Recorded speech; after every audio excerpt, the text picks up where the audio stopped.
Okay, in this example, we are going to calculate the number of loops that should be wound around a square armature.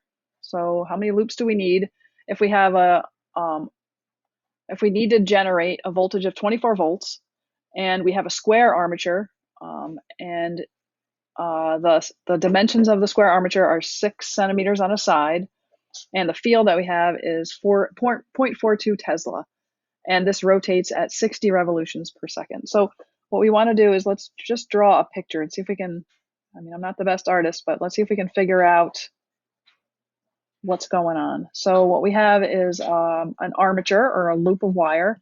And the idea is that how many loops of these wires do we need to be wrapped together? So imagine like there's some sort of a way that we can, like a tube that we can wrap a whole bunch of wires around to create square wires, lots of them together. And we want to know how many of them we need in order to create this voltage.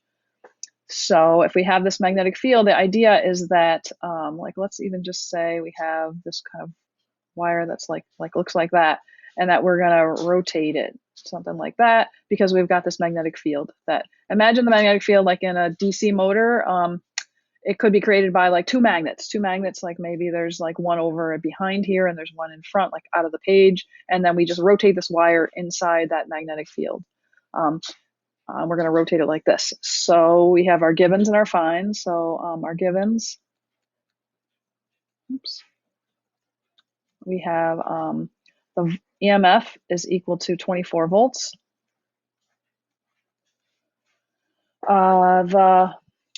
The area, so this is going to be, I guess the length is equal to the width, is equal to 6 centimeters. So we're going to write that 0.06 meters. And the B field is 0.42 Tesla.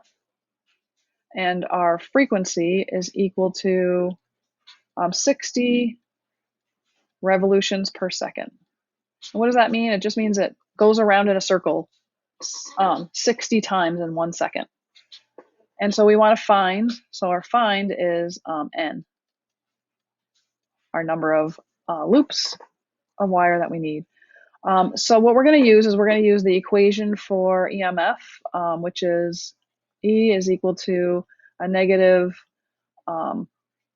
N, right, times the change in the flux over the change in the time. And I'm just going to paste an equation in here because it's easier than me. It doesn't want to paste. Okay, fine.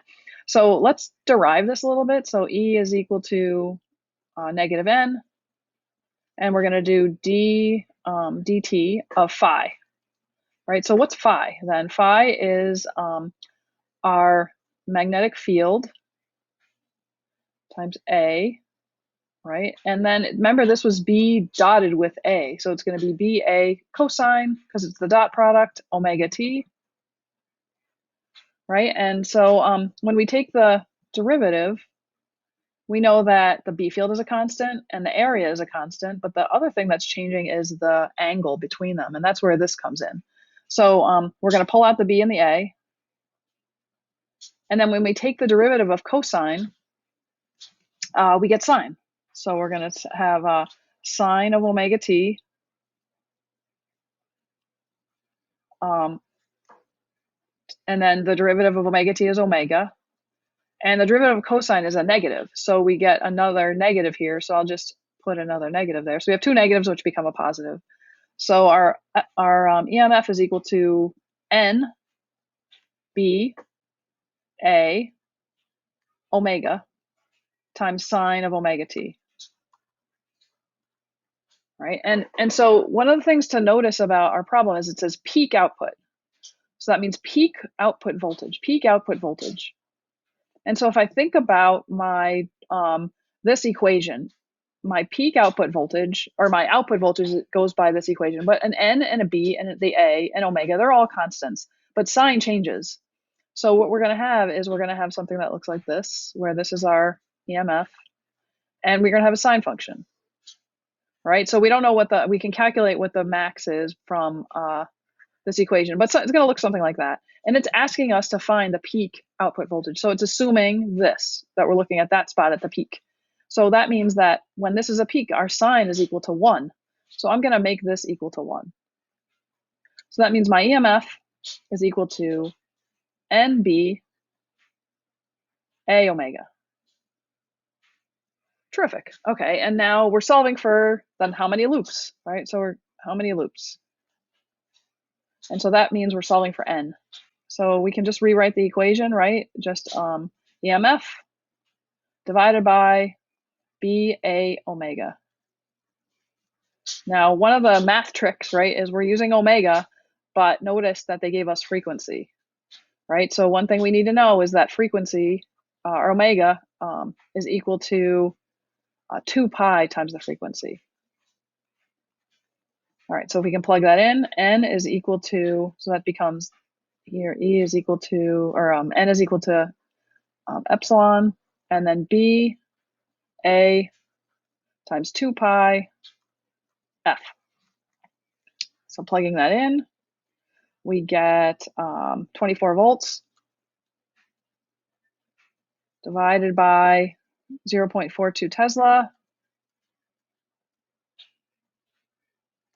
times area, which is 0.06 meters squared, times 2 pi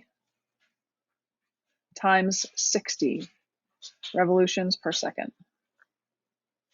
And when we plug all that into our calculator, we get n is equal to 42 point something. I think it's like 1. And so remember, we need to give them a full number of turns. So we're just going to say n is equal to 42.